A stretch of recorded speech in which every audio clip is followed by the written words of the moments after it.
శుభాభివందనలు తెలియజేస్తున్నాను. ఈ విధంగా మరి యొక్క శనివారం సాయంకాలం దేవుని సన్నిధిలో కూడుకోవడానికి దేవుడు మనకి ఇచ్చిన ధన్యతను బట్టి దేవునికి ఎంతగానో కృతజ్ఞతాస్తుతులు చెల్లిస్తున్నాను. ఈ యొక్క స్పెషల్ ఆన్లైన్ సర్వీస్కి మిమ్మల్ని అందరినీ ప్రేమపూర్వకంగా ఆహ్వానిస్తున్నాము.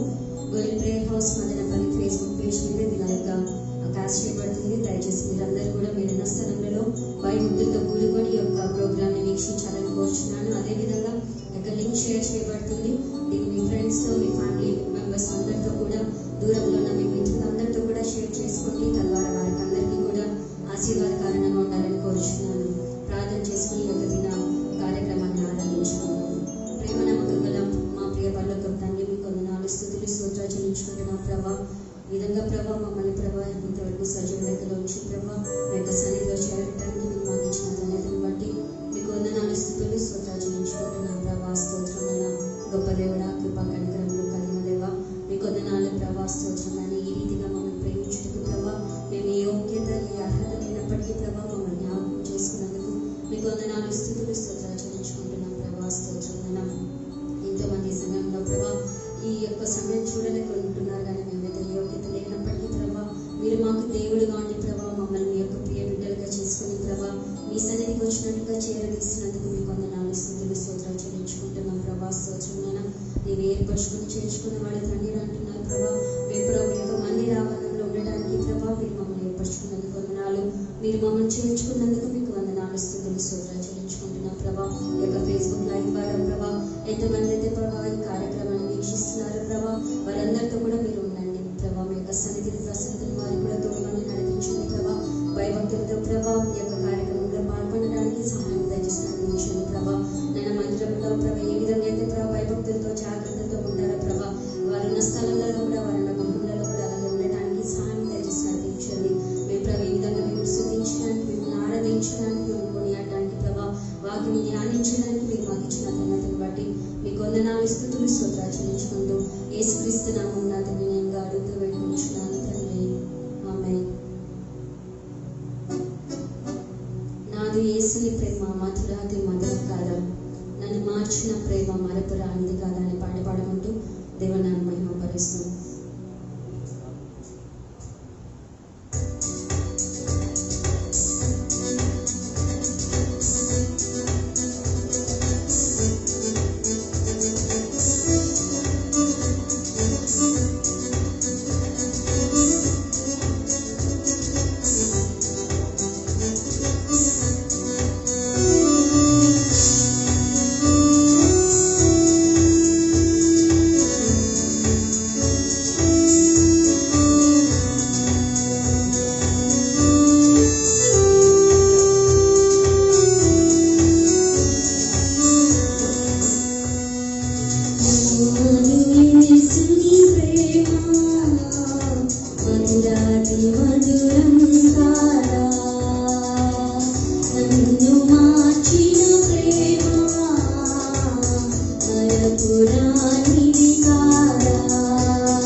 తలపురాణిని కాదా నాదు యేసుని ప్రేమ మధురాతి మధురం కాదా నన్ను మార్చిన ప్రేమ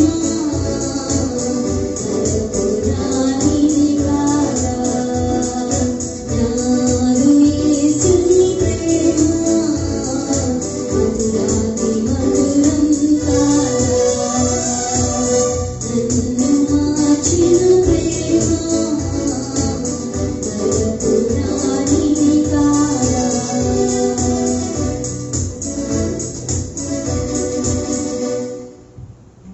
మనల్ని మార్చిన ఆయన యేసయ్య ప్రేమ ఎంతో మధురాతి మాత్రం మనల్ని ఆయనకు హక్కుగా చేసుకొని విలువ పెట్టి మనల్ని కొన్న యొక్క గొప్ప ప్రేమను బట్టి ఆయన మనం ఎంతో కృతజ్ఞతాస్తుతులు చెల్లించబద్దలమంటున్నాం కదా. ఈ యొక్క సమయంలో ఆయన నామాన్ని మహిమ పరుస్తాం. ఆయన మన జీవితంలో చేసి మనం ఏదైతే పోగొట్టుకున్నామో దాన్ని అన్నింటినీ తిరిగి మనకు ఇస్తానని వాగ్దానం చేసిన దేవుడు, రెస్టరేషన్ ఫ్రమ్ బ్రోకెన్నెస్ అన్న ఒక వాగ్దానాన్ని మనకి ఇచ్చిన దేవుడు, పగిలిన కుండలన్నింటినీ కూడా బాగు చేస్తానని వాగ్దానం చేసిన దేవుడు, పోగొట్టుకున్న ఆరోగ్యాన్ని తిరిగి నీకు దయచేస్తానని వాగ్దానం చేసిన దేవుడు, ఆయన చేతులే గాయములు చేసి ఆయన చేతులే గాయములను కట్టుతానని వాగ్దానం చేసిన దేవుడు, ఆయన నామాన్ని మహిమపరచడానికి దేవుడు మనకి ఇచ్చిన జీవం బట్టి ఆయన కృతజ్ఞతాస్తుతులు చెల్లిద్దామా. ఎందుకంటే మనం దేవునికి దూరంగా వెళ్ళిపోయినప్పుడు మనం పాపంలో మనం ప్రవేశిస్తున్న వేళలో కూడా దేవుడు మనకు దగ్గరగా వచ్చి మనం చేర్చుకున్న ఒక గొప్ప ప్రేమను మనం ఆరాధిస్తామా.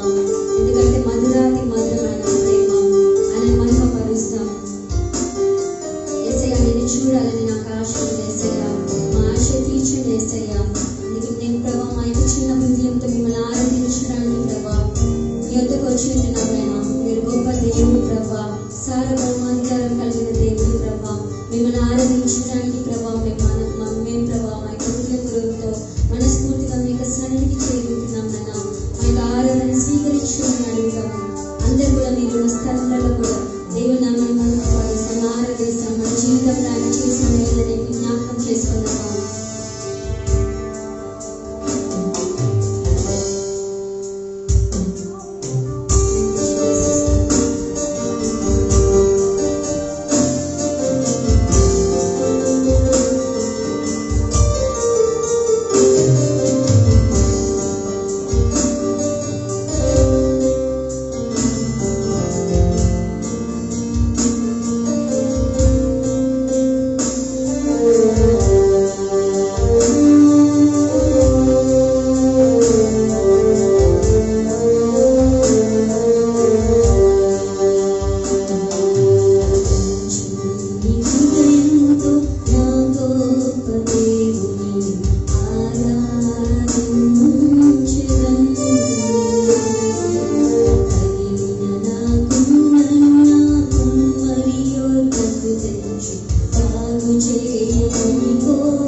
ఇచ్చిన హృదయంతో ప్రభా, మీరు మాకు ఇచ్చిన జీవంతో ప్రభా, ఒక గొప్ప దేవుడైన మిమ్మల్ని ఆరాధించే కృపను మీరు మాకు ఇచ్చినందుకు వందనాలయ్యా.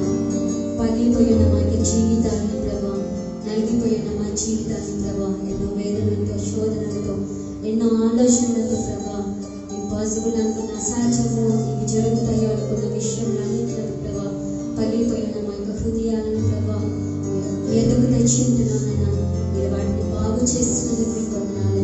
ఎందుకంటే మీరు మంచి కుమ్మరి ప్రభా, మీకు ఇష్టమైనట్టుగా మలుచుకునే ప్రభా దేవుడు ప్రభా, మీరు అందుని బట్టి వందనాలు ప్రభా. మా యొక్క అడుగులు ప్రభా తడబడిన వేళలో ప్రభా మీ యొక్క కృపతో సరిచేసినందుకు వందనాలు ప్రభా. మా యొక్క అడుగులను ప్రభా స్థిరమైన బండ మీద నిలిపి ప్రభా మీ యొక్క పేరు ప్రకటించడానికి మీరు మాకు ఇచ్చిన ధన్యతను బట్టి మీకు వందనాలు ప్రభా. ఈ లోక యాత్రలో ప్రభా నాకు నా ఆశంత ప్రభా మా యొక్క తుది శ్వాస విడిచే వరకు ప్రభా మీ యొక్క పేరు ప్రకటించాలని ప్రభా, అటువంటి ధన్యతని ప్రభా మీరు మాకు ఇచ్చినందుకు వందనాలు ప్రభా. మీ యొక్క యాజకత్వం పరిచర్య మాకు అనుగ్రహించినందుకు వందనాలు ప్రభా. దయచేతన యాజకత్వమని మాకు అనుగ్రహించినందుకు మీకు వందనాలు ప్రభా. ఏర్పరచబడిన వంశంగా యాజక సమూహంగా ప్రభా మీ యొక్క సొత్తుగా మమ్మల్ని అందరినీ చేసుకున్నందుకు మీకు వందనాలు. ప్రతి ఒక్కరిని ప్రభా మీ యొక్క సేవ చేసే భాగ్యం కల్పించినందుకు మీకు వందనాలు, స్తుతులు, స్తోత్రాలు చెల్లించుకుంటున్నాం. ఎందుకంటే ఎన్నిక లేని వారిని కూడా మీరు ఏర్పరచుకొని ఉంటున్నారు. బుద్ధిహీనులని ప్రభా, జ్ఞానం తక్కువగా ఉన్న వారిని ప్రభా, వారిని అందరినీ కూడా మీరు ప్రభా ఏర్పరచుకొని ఉంటున్నారు ప్రభా. అందుని బట్టి మీకు వందనాలు, స్తుతులు, స్తోత్రాలు చెల్లించుకుంటున్నాం ప్రభా. తుది శ్వాస విడిచే వరకు ప్రభా మీ యొక్క పేరు ప్రకటించే ధన్యతను ప్రభా మీరు మాకు అనుగ్రహిస్తున్నందుకు మీకు వందనాలు ప్రభా. మీరు మాకు జీవం అనుగ్రహించినందుకు మీకు వందనాలు ప్రభా. సజీవులే కదా నేను స్తుతిస్తారు ప్రభా. ఇంతవరకు మమ్మల్ని సజీవులేకలో ఉంచినందుకు వందనాలు ప్రభా. మా దోషంలో అధిక భాగం మర్చిపోయినందుకు మీకు వందనాలు ప్రభా. ఈ విధంగా మీ యొక్క సన్నిధిలో మేము చేరి ఉండటానికి ప్రభా, మీ యొక్క ఆవరణలో ఉండటానికి మీరు మాకు ఇచ్చిన ధన్యతను బట్టి మీకు వందనాలు, స్తుతులు, స్తోత్రాలు చెల్లించుకుంటున్నాం ప్రభా. మీ యొక్క సన్నిధిలో ఉన్న సంపూర్ణమైన ఆనందాన్ని మీరు మా అందరికీ దయచేసినందుకు వందనాలు. ఎంతమంది అయితే ప్రభా ఈ యొక్క ఆనందంలో పాలు పంచుకొని ఉంటున్నారు ప్రభా, వారందరికీ కూడా ప్రభు మీ యొక్క సన్నిధిని, మీ యొక్క ప్రసన్నతను, మీ యొక్క సన్నిధిలో నాకు సంపూర్ణమైన మేలుని, సంతోష సమాధానం దయచేసి ఉంటున్నందుకు మీకు వందనాలు, స్తుతులు, స్తోత్రాలు చెల్లించుకుంటున్నాం. ఎందుకంటే ప్రభా మీరు ప్రభా స్తుతుల మీద ఆశీర్వాదం ఉంటున్నారు ప్రభా. మీకు అది ఎంతో ఇష్టమైన కార్యక్రమం అయింది ప్రభా. అందుని బట్టి మీకు వందనాలు ప్రభా. యథార్థమును స్తుతి చేత శోభస్కరం అన్నారు ప్రభా. ఈ విధంగా మేము స్తుతించడానికి ప్రభా మీరు మాకు ఇచ్చిన ధన్యతను బట్టి మీకు వందనాలు, స్తుతులు, స్తోత్రాలు చెల్లించుకుంటున్నాం ప్రభా. ఇంకను ప్రభా మేము స్తుతించే కృపను ప్రభా మీరు మాకు దయచేస్తున్నందుకు మీకు వందనాలు, స్తుతులు, స్తోత్రాలు చెల్లించుకుంటున్నాం ప్రభా. దినదినము మమ్మల్ని జ్ఞాపకం చేసుకున్నందుకు వందనాలు ప్రభా. ఇంకా ఈ సమయంలో ప్రభా వాక్య ధ్యానములుగా ప్రభా మీరే సహాయం దయచేసి నడిపించండి ప్రభా. మీ యొక్క సన్నిధి మమ్మల్ని ఇంకా ఉంచి నడిపించినందుకు మీకు వందనాలు, స్తుతులు, స్తోత్రాలు చెల్లించుకుంటూ ఈ యొక్క స్తుతి ఆరాధన మీకే సమర్పించుకుంటున్నాను తండ్రి. ఆమేన్. ఒక సమయంలో దైవదాశ్రమం వాక్య ధ్యానం చేస్తాం.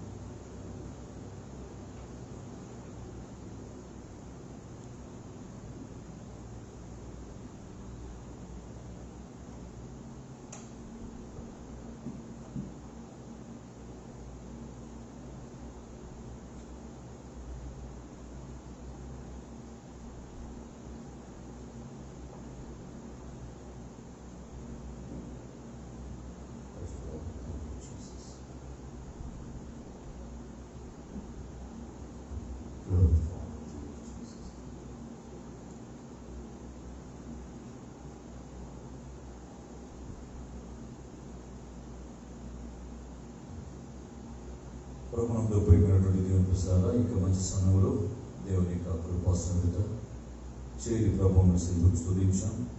దేవుని యొక్క కృపల వాక్యమును నేర్చుకోవడానికి ప్రభు మనకి ఇచ్చేటువంటి ఇక మంచి సమయాన్ని బట్టి మనం దేవుని స్తుతించి బద్దలుస్తున్నాం. దేవుని వాక్యమును భయభక్తులతో జాగ్రత్తగా దేవుని సభలో కూర్చొని దేవుని వాక్యాన్ని మనం జాగ్రత్తగా విన్నాం. దేవుని యొక్క సన్నిధిలో ప్రార్థన ద్వారా దేవుని వాక్యం ఎదురు చూస్తాం. కృపల మా తండ్రి, ప్రేమాస్తులను మా ప్రభాని స్తుతిస్తున్నాను. ఈ మంచి సమయం కొరికే పొందాను మా ప్రభు. దయల మా ప్రభా ఇతరులకు మిమ్మల్ని వారికి ఎత్తించి సహాయం చేశారు. ఈ యొక్క వాక్య సమృద్ధి చేత మమ్మల్ని పెట్టుకొచ్చున్నాను. నీ సన్నిధిలో నుంచి తండ్రి నీ వాక్కును పంపి మా జీవితాన్ని మాకు శుద్ధీకరించండి, కడగండి, ప్రత్యక్షం మాకు అనుగ్రహించమని ప్రార్థిస్తున్నాను. మా ప్రభా నీ దాసులను మీ స్థితిని మరుగుపరిచి మీ నామగ్రత కలిగి వాడుకోమని ప్రార్థిస్తున్నాను. ఎలా మా ప్రభా మీరు మాత్రమే మహిమ పొందమని ప్రార్థిస్తున్నాను. తండ్రి స్తోత్రం. ఎంతమంది బిడ్డలైతే తండ్రి నీ వాక్యం వినడానికి ఆసక్తి కలిగి ఎదురు చూస్తున్నారు, వారితో మీరు మాట్లాడమని ప్రార్థిస్తున్నాను. మీ సిద్ధపరిచినందరినీ కూడా మీ సన్నిధిలో వాడుకున్న భయమని కలిగి మీ వాక్యం కొరకు ఆశలు ఎదురు చూచు వారిగా చేయమని ప్రార్థిస్తున్నాను. ప్రభు మీకు స్తోత్రం. మీ కృపాక్షేమోచితమని ఈ వాక్య జ్ఞానం మీ సన్నిధి పంపించుతారు. ఈ వాక్య వెలుగులో వెలుగు కలుగుతుండగా తెలియలేని వారికి తెలివి కలిగించుతున్నది. ఈ వాక్య సఫలిచేత మమ్మల్ని నడిపించి మీ నామాన్ని కనపరుచుకున్నామని ఆసక్తి ఎదురు చూస్తున్న ప్రతి బిడ్డలు కూడా మీరు దీవించి బలపరిచి స్థిరపరచమని, ఏ ఆచరణ లేకుండా మీ నామఘనత కొరికే ఈ పరిచయం దీవించమని యేసు నామమున ప్రార్థించి వేడుకొంచున్నాము తండ్రి. ఆమేన్. ప్రభువునందు ప్రియమైన వారు, ప్రభువైన యేసుక్రీస్తు యొక్క నామములో మీ అందరికీ కూడా ప్రభువైన యేసు నామమున శుభం తెలుపుచున్నాను. ఇక సమయంలో దేవుని యొక్క సంఘంగా దేవుని సమాజంగా కూడిన మనము ఈ లోక యాత్రలో మనము రక్షింపడమే కాదు, కానీ అనేకులుగా రక్షణ కొరకు మనం ప్రయాసపడాల్సి అంటున్నాం. ఎందుకంటే దేవుని వాక్యం సెలవిస్తుంది. ప్రియమైన ఒక చక్కటి అధ్యాయంలో, ఒక చక్కటి ఈ యొక్క వాక్య పరిచర్యలో ఒక వ్యక్తి యొక్క తన కుటుంబం యొక్క రక్షణ కొరకు తన పట్టణుడు యొక్క ఆ ప్రయాస, ఆ తెగింపు, దానిని ఈ రాత్రికాల సమయంలో మన కొద్ది సమయం దేవుని వాక్యాన్ని మనం ధ్యానిస్తాం. మీరు ఉన్న చోట్లోనే మీ పరిశుద్ధ గ్రంథ బైబిల్ తెరిచి దేవుని వాక్యమును జాగ్రత్తగా విందాము. ప్రియమైన వాళ్ళ యెహోషువ గ్రంథంలో 6వ అధ్యాయంలో వాక్యం మనం చూసినట్లయితే 6వ అధ్యాయంలో మరి కొన్ని మాటలు నేను చదువుతాను, దయచేసి మీ బైబిల్ తెచ్చి చూసుకోండి. 22వ వచన భాగంలో, అయితే యెహోషువ ఆ వేశ్య ఇంటికి వెళ్ళి మీరు ఆమెతో ప్రమాణం చేసినట్లు ఆమె కలిగిన వారందరినీ అక్కడ నుండి తోడుకుని రండిని దేశమును వేగు చూచిన ఆ ఇద్దరు మనుషులతో చెప్పగా, వేగుల వారైన ఆ మనుషులు పోయి రహాబును ఆమె తల్లిని ఆమె సహోదరులను ఆమెకు కలిగిన వారందరినీ వెలుపులకు తోడుకొని వచ్చేది. 20వ వచనంలో, రహాబున వేశ్య ఎరుకోను వేగు చూచుటకు యెహోషువ పంపిన దూతలను దాచిపెట్టుడను గనుక అతడు ఆమె తండ్రి ఇంటి వారిని ఆమెకు కలిగిన వారందరినీ బ్రతుకనిచ్చారు. ఆమె నేటి వరకు ఇశ్రాయేలు మధ్య నివసించుచున్నది. ఈ యొక్క సాక్ష్యమును గమనించడం ప్రియమైన వలన ఇశ్రాయేలు ప్రజలు వారి యొక్క జయత్రయాత్రలో యెహోషువ సారథ్యంలో వారు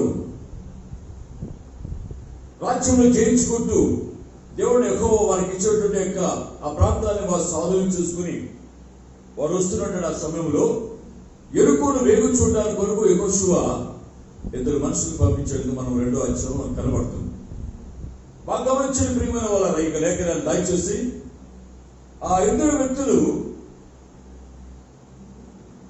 వారు వెళ్ళి ఆ దేశము ఆ ఎరుక పట్టణాన్ని వేగు చూడడానికి వారు వెళ్ళినప్పుడు ఆ మొదటి వచనంలో వారు వెళ్ళి రహాబు ఒక వేశ్య ఇంట చేరి అక్కడ దిగినట్టుగా రాయబడింది. రహాబు అనే వేశ్య ఇంట చేరి వారు అక్కడ దిగారు.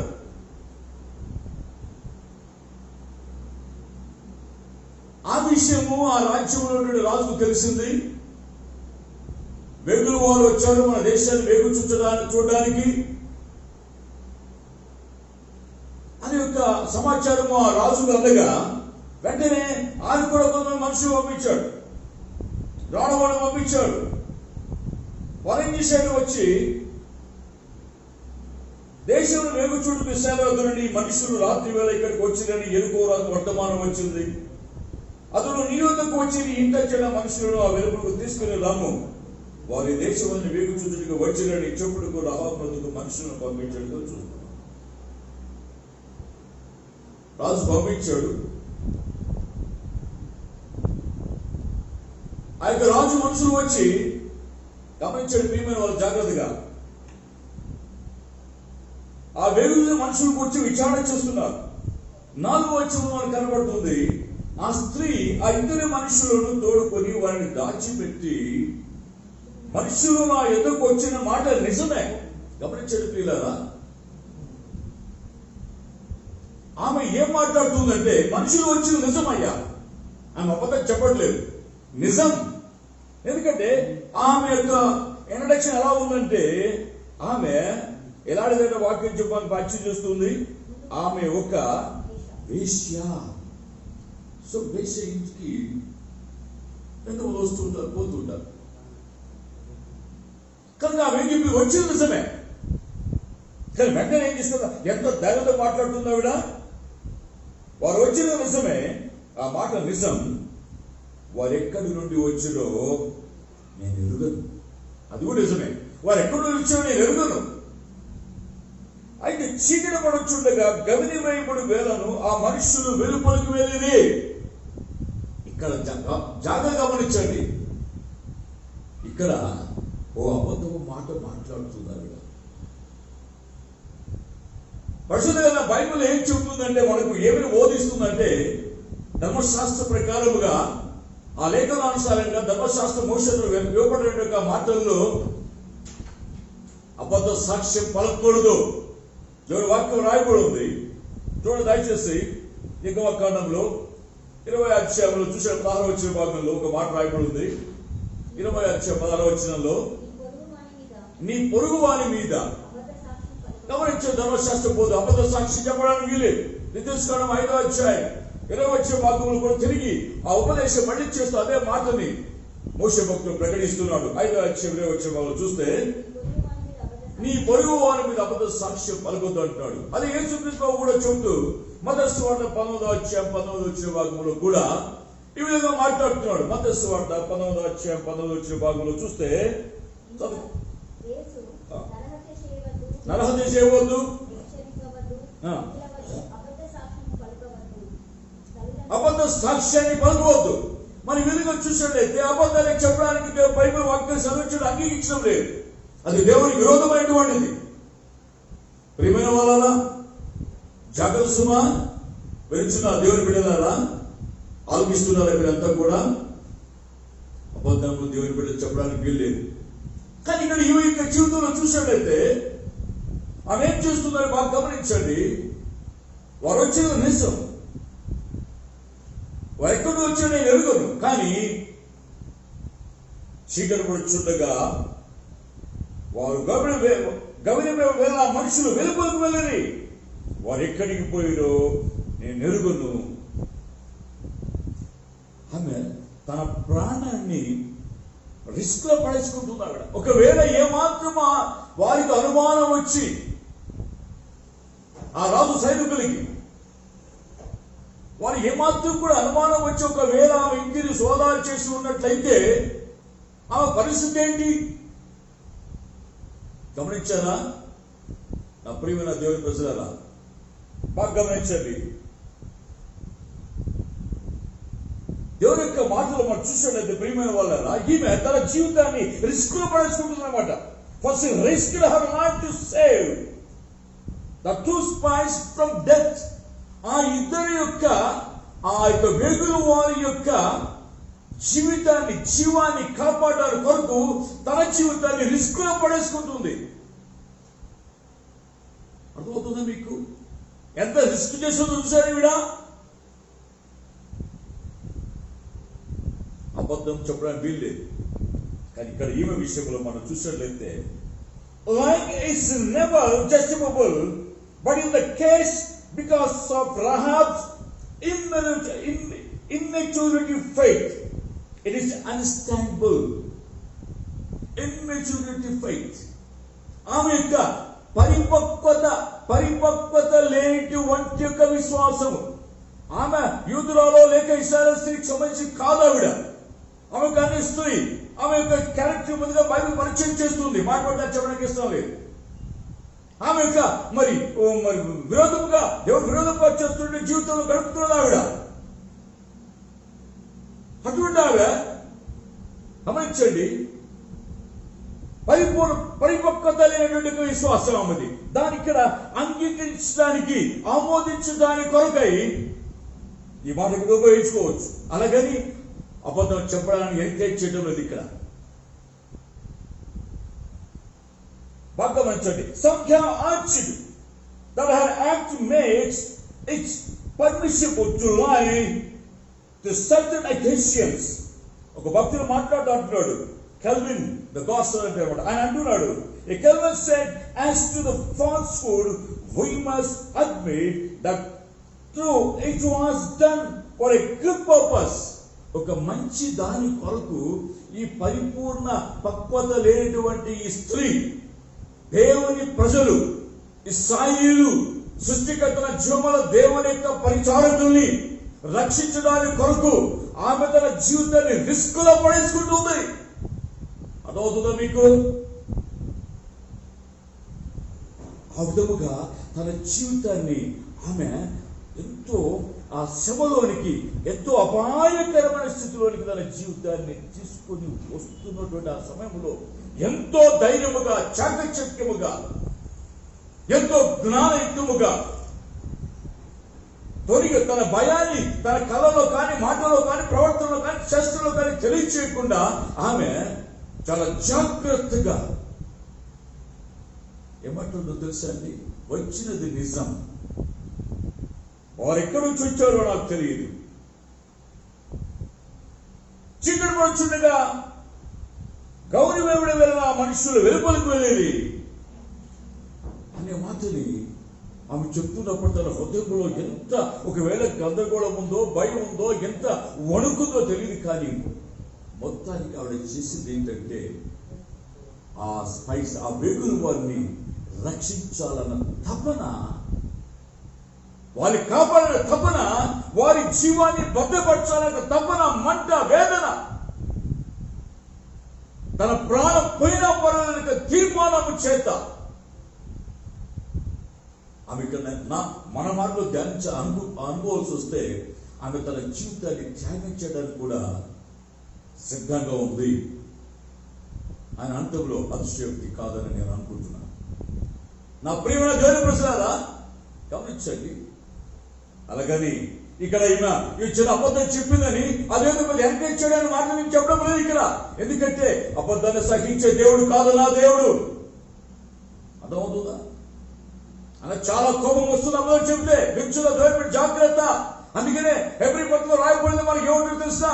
మనం కూడా సులువుగా ఇంత గొప్ప సాక్షి సముఖం మేఘవలమును ఆవరించి ఉన్నందున మనం కూడా సులువుగా చిక్కులు పెట్టి ప్రతి భారమును పాపమును విడిచిపెట్టి విశ్వాసమునకు కర్త అయినటువంటి యేసు వైపును చూస్తూ ముందుకు సాగిపోదామని ఎబ్రీ పత్రిక 12వ అధ్యాయంలో మొదటి వచనంలో ఈ మాట రాయబడి, ఇంత గొప్ప సాక్షి సముఖము మేఘము వలె మనల్ని ఆవరించి ఉన్నందున మనము కూడా మన ప్రతి భారమును సులువుగా చిక్కులు గమనించారా? ఏమిటండి? సులువుగా చిక్కులు పెట్టు పాపమును, సులువుగా చిక్కులు పెట్టు పాపమును విడిచిపెట్టి విశ్వాసమును కర్తయు దానిని కొనసాగించువాడైన యేసు వైపున చూచుచు. అంటే సులువుగా చిక్కుడు పాపం వెంటనే అబద్ధం చెప్పడం. ఇక్కడ అబద్ధము చెబితే అది ఎంకరేజ్ చేస్తున్నా అర్థం కాదు. ఇక్కడ ఈవిడ చెప్తుంది కదా, మరి నేను కూడా ఏమైనా చేయొచ్చు అనుకుంటున్నావా? జాగ్రత్త సుమా. సులువుగా చిక్కుడు పాపములో ఈ యొక్క అబద్ధం వెంటనే చెప్పేస్తారు మనుషులు, వెంటనే. అందుకనే గమనించండి ప్రియమైన వాళ్ళరా, దేవుని వాక్యం చెబుతుంది,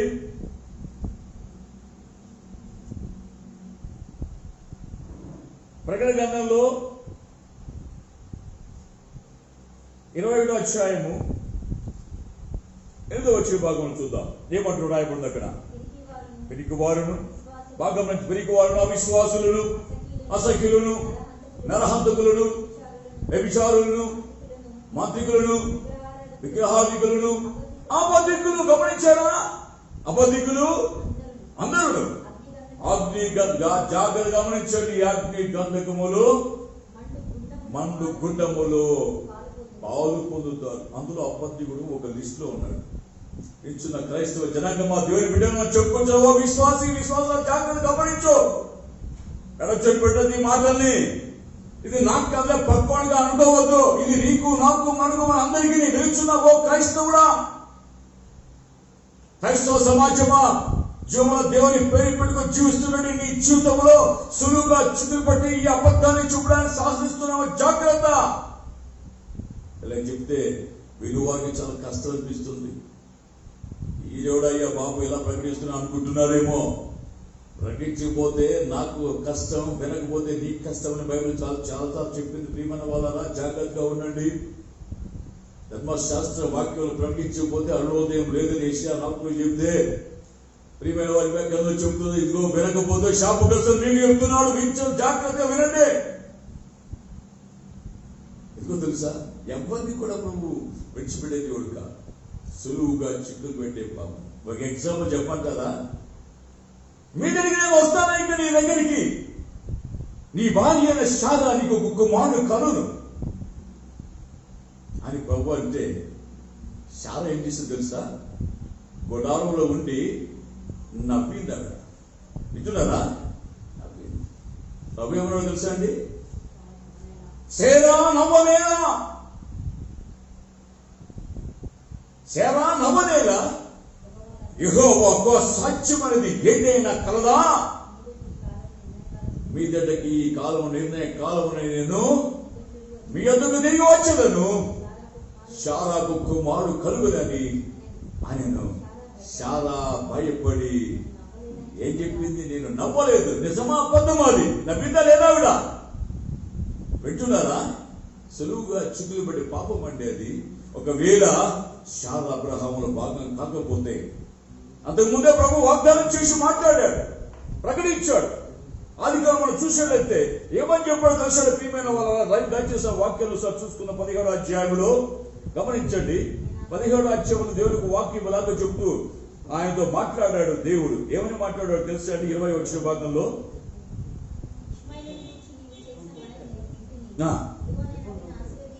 18వ వచనంలో నీ సన్నిధిని బతుకును అనుగ్రహించమని దేవుడితో చెప్పగా, దేవుడు నీ భార్య అయిన శారా నిశ్చయముగా నీ కుమారుని కనును.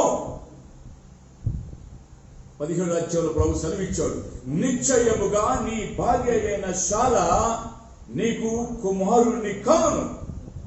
నీవు అతనికి ఇస్సాకు అని పేరు పెడదువు. అతని తరువాత అతని సంతానం కొరకు నిత్య నిబంధనగా నా నిబంధనతో స్థిరపరచుదనని 17వ అధ్యాయంలో ఈ శారా అబద్ధపు మాట మాట్లాడక మునిపే దేవుడు అబ్రహాముకు వాగ్దానం చేసి శారా అనే మాట ప్రకటించి, నీ భార్య అయిన శారా నిశ్చయముగా నీకు కుమారుని కనునని ముందే చెప్పాడు. కాబట్టి ఇప్పుడు ఇప్పుడు అబద్ధించబడిన వెంటనే దేవుడికి కోపం వచ్చేవాడు. అవును నీవు నవ్వింటివి. ఆవశ్యకత కనిపిస్తుంది అక్కడ, ఆవేదన కనిపిస్తుంది దేవుడికి. నేను నవ్వలేదన్నప్పుడు అవును నీవు నవ్వితివి అని మాట్లాడినాడు. ప్రియమైన 18వ అధ్యాయం 17వ అధ్యాయంలో వాగ్దానం చేయకుండా పోయి ఉన్నట్లయితే, శారా అబ్రహాము జీవితం ఒక భాగం కాకుండా పోయి ఉన్నట్లయితే, దేవుడు వాగ్దానం చేయకుండా ఉండకపోయి ఉన్నట్లయితే, ఒకవేళ నా దేవుడికి ఆ శుద్ధి కదా దేవుడు తగ్గించు అగ్ని అయిన దేవుడు,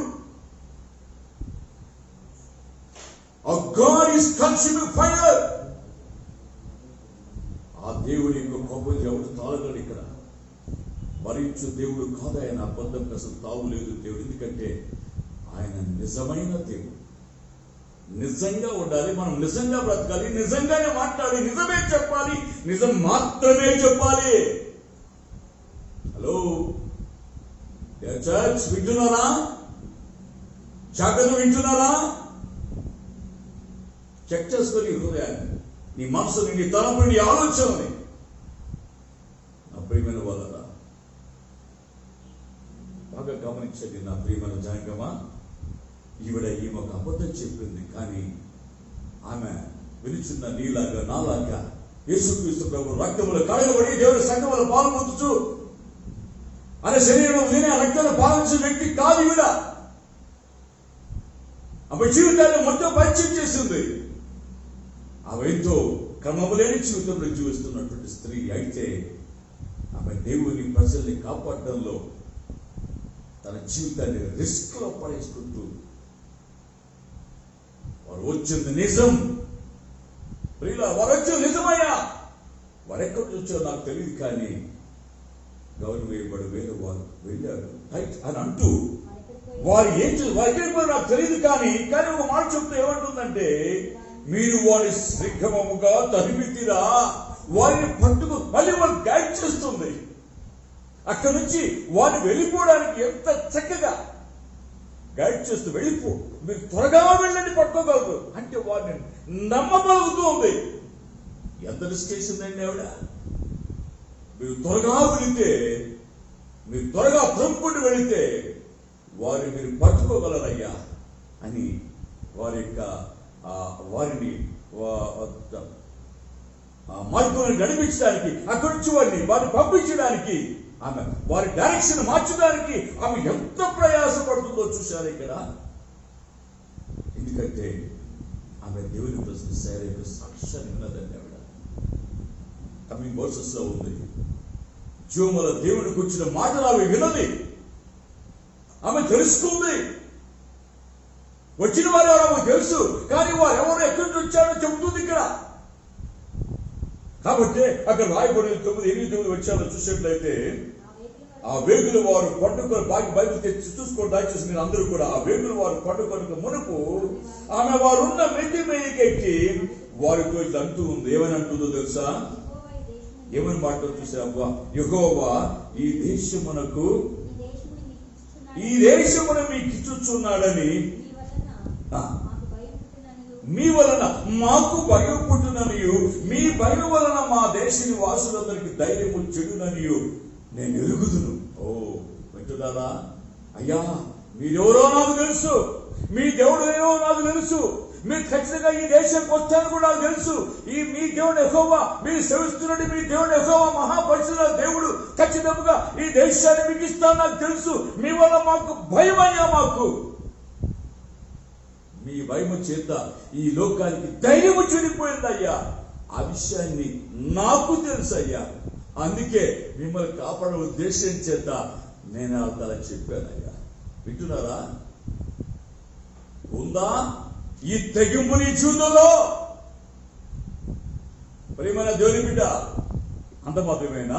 మీరు ఐగుప్తు దేశంలో వచ్చినప్పుడు మీ ఎదుట యెహోవా ఎర్రసముద్రాన్ని ఎలా గాలిపోచేసినో, యోర్దాను తీరమున అమోరీయుల ఇద్దరు రాజైన సీహోను ఓగుని మీరేమి చేసిద్రో, అనగా మీరు వాడిని ఎలా నిర్మూలన చేసిద్రో ఆ సంగతి మేము వింటిమి. అంటే మేమే వింటిమంటే ఎరుకో పట్టణం కూడా వినింది కాబోలు. అందుకే మేమని మాట్లాడుతుంది. మొదటిగా పర్సనల్ గా చెప్పింది. రెండవదిగా మేము మా దేశం ఒకవేళ వినదే, మేము విన్నాం. అయితే ఎరుకో పట్టణస్తులు భయం లేకపోయింది కాబోలు. ఆలకించండి నా ప్రియమైన వాళ్ళ, మేము విన్నప్పుడు మా గుండెలు కరిగిపోయాయి.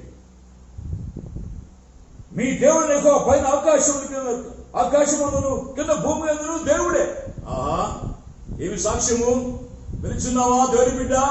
ఎప్పటి ఇచ్చాడంటే సాక్ష్యము నీవు సేవిస్తున్న దేవుడు ఎలాంటి దేవుడు ఈ లోకంలో సమాజంలో సృష్టికర్తల దేవాది దేవుడి గురించి ప్రకటించి సాక్ష్యం ఇస్తున్నావా? లేక ఇతని మీద వేరే సాక్ష్యాలు చెబుతున్నావా? హలో, నీ దేవుడిని ఎక్కువ సాక్ష్యం ఇవ్వనన్నా బాబు, తమ్ముడు, చెల్లి, ఇతరుల గురించి కాదు సాక్ష్యం ఇవ్వాల్సింది. నీవు సేవిస్తున్నా నీ దేవుడు ఏమై ఉన్నాడో ఆ సాక్ష్యాన్ని లోకంలో ప్రకటించు. గమనించారా? ఈ అన్యురాలు మన దేవుడు యెహోవాకు వచ్చి ఎంత గొప్ప సాక్ష్యం ఇస్తుందో గమనిస్తున్నారు ఈ మాటలు మీరు? ఆకాశమందును భూమి యందును ఆయన దేవుడయ్యా అంటూ ఏమంటుందో తెలుసు. ఇంకా మీ ఎదుట ఎట్టి మనుషులకైన ధైర్యము ఏమాత్రము ఉండదు. దేవుని బిడ్డల బలాన్ని తెలుసుకుంది, దేవుని బలాన్ని తెలుసుకుంది, సత్యాన్ని ఎరిగింది ఆవిడ. ఏ మనిషికి కూడా బలము ఉండదయ్యా, చాలదని. జాగ్రత్తగా వాక్యాన్ని చూసుకుని చదువుతున్న కొలది ఆమె యొక్క మాటలు, ఆ సాక్ష్యము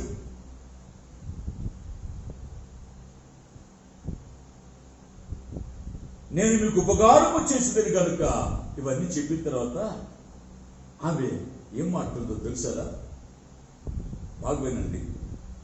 నేను మీకు ఉపకారము చేసేదని కనుక మీరును నా తండ్రి నాకు చెయ్యంటంలే ఆవిడ. ఏమంటుంది? నా తండ్రి ఇంటికి. వింటున్నారా జాగ్రత్తగా బిడ్డ? నేను మీకు ఉపకారం చేశాను కనుక దయచేసి నా తండ్రి ఇంటికి ఉపకారము చేసి నాకు నిజమైన ఆనవాళ్ళను ఇచ్చి నా తండ్రియు నా తల్లియు నా అన్నదమ్ములను నా అక్క చెల్లెలను వారికి కలిగి ఉన్న వారందరూ చావకుండా బ్రతుకనిచ్చి రక్షించున్నట్లుగా దయచేసి యెహోవా తోడని నాకు ప్రమాణము చేయండి. ఆమె వీరిని రక్షించుట్లో ఉద్దేశము, వీరిని కాపాడడంలో ఉద్దేశము, ఆమె తన లైఫ్ ఇంత రిస్క్ చేయడానికి ఇంత తెగింపు ఎలా వచ్చిందంటే తన ఇంటి వారిని రక్షించుకోవాలని తపన ఆమె జీవితంలో ఉంది. మంట ఉంది, బాధ ఉంది, బాధ్యత ఉంది.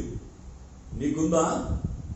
పిలిచిన విశ్వాసి, నీ తల్లిని, నీ తండ్రిని, నీ అన్నదమ్ములను, నీ అక్కచెల్లెలని, బంధువర్గాన్ని, రక్త సంబంధికులని, నీ వారిని రక్షించుకోవడం తపన మంట నీలో ఉందా?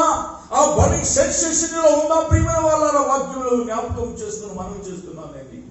ఈ రాత్రికాల సమయంలో ఎంతమంది బిడ్డలకి ఈ వాక్యాలు వింటున్నారు? జాగ్రత్తగా వినమని మనం చేస్తున్నాం.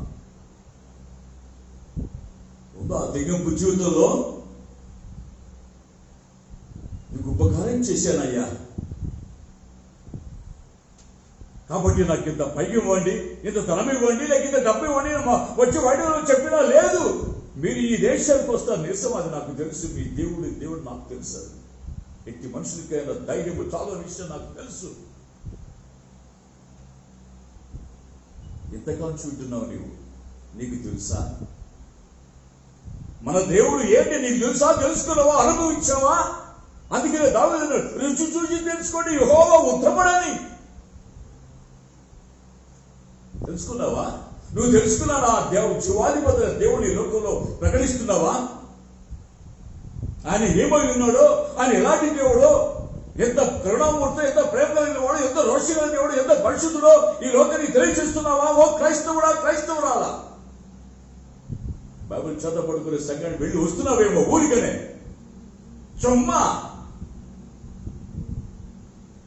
కాలు కనిపిస్తున్నావా? సాక్షిగా విశ్వాసం అర్పించుకుంటూ పేరు సమాజంలో పేరుకు మాత్రం క్రైస్తవులు జీవించద్దు. యథార్థమైన వ్యక్తిగా మండుచుడా. అర్థమైందా?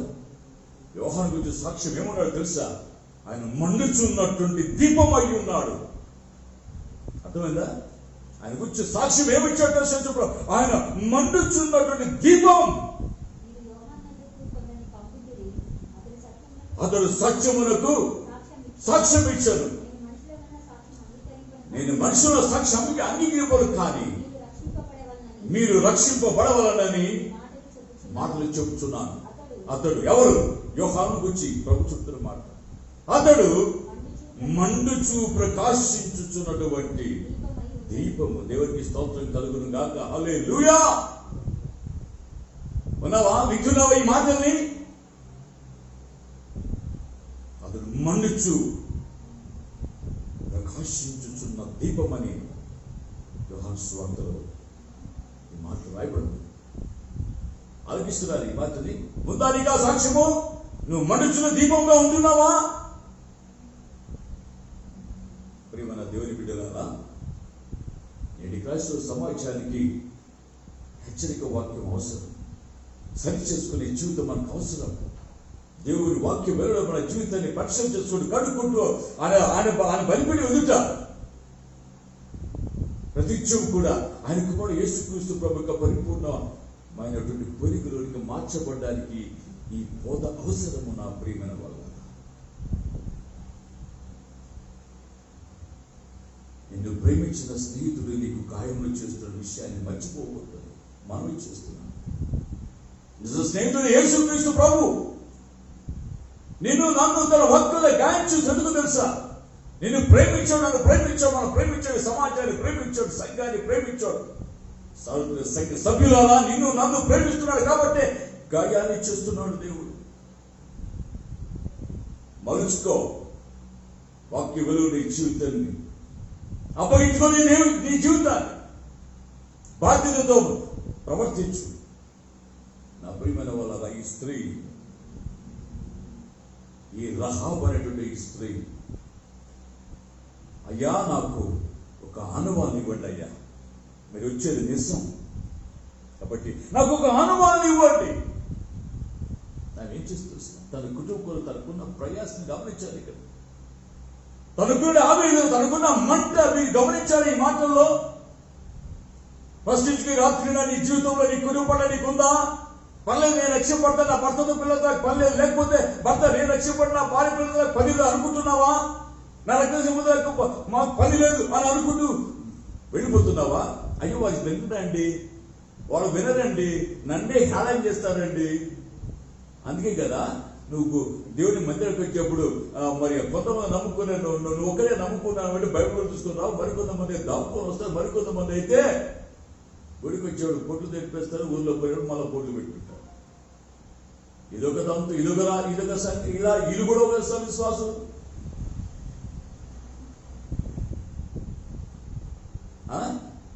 వింటున్నారా?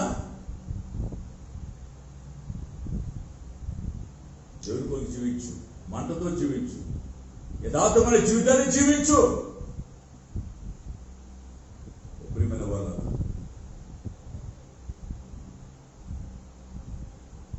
ఎలా ఉండాలో తెలుసామండి మనము? నీ ఒక్క రక్షపడమే కాదు, నీవు నీ ఇంటి వారందరితో రక్షణ కలిగి ఉండాలి. రక్షణ కుటుంబంగా ఉండాలి. నీ బాధ్యత విస్మరించకూడదు. ఇదిగో ఈ స్త్రీ ఎంత త్యాగం చేసి, ఎంత రిస్క్ చేస్తూ చూశారు. ఇక్కడ ఉందా నీకు అసలు మంట?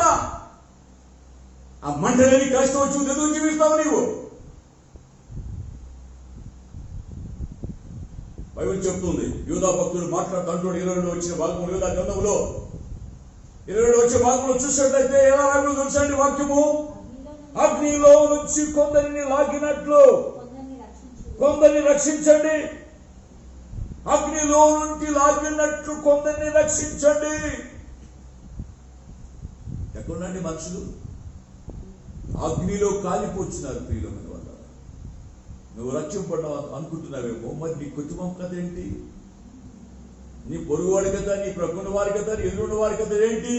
కనీసం నీ ఇంటి వారి కథ ఆలోచించావు. పోనీ ఈ కుటుంబ వ్యవస్థను ప్రభుత్వం తీసుకొచ్చావా?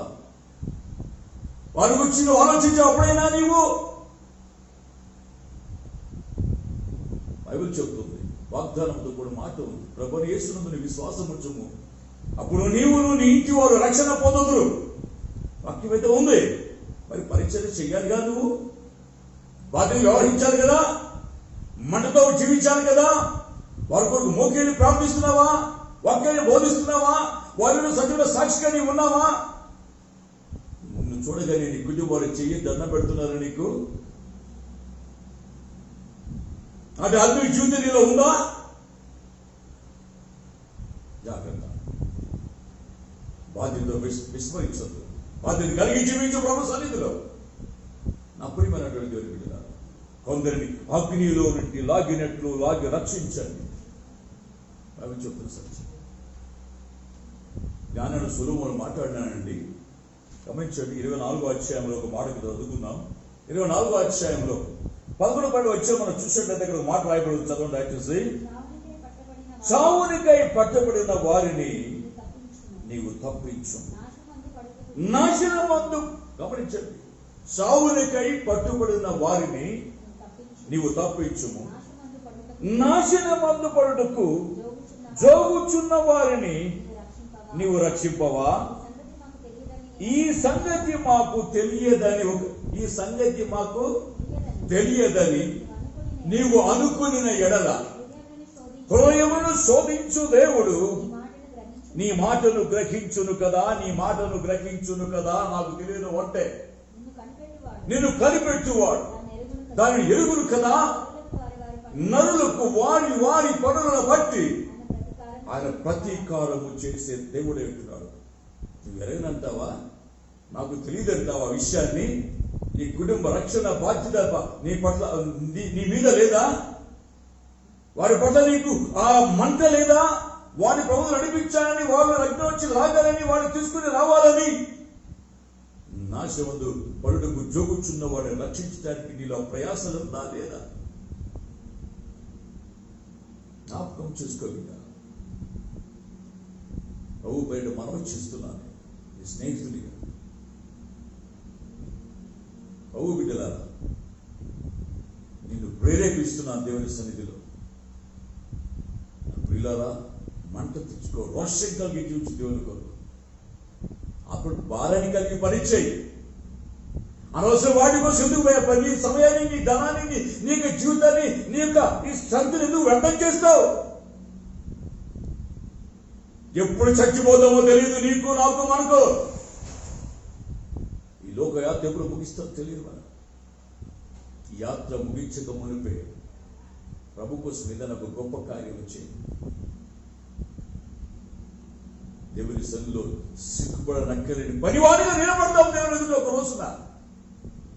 ఆయన ధవల సింహాసనం సిగ్గుపడని పడనక్కలేని పనివాడుగా నీవు, నేను, మన సంఘము, మన సంఘస్థులు నిలబడదాం.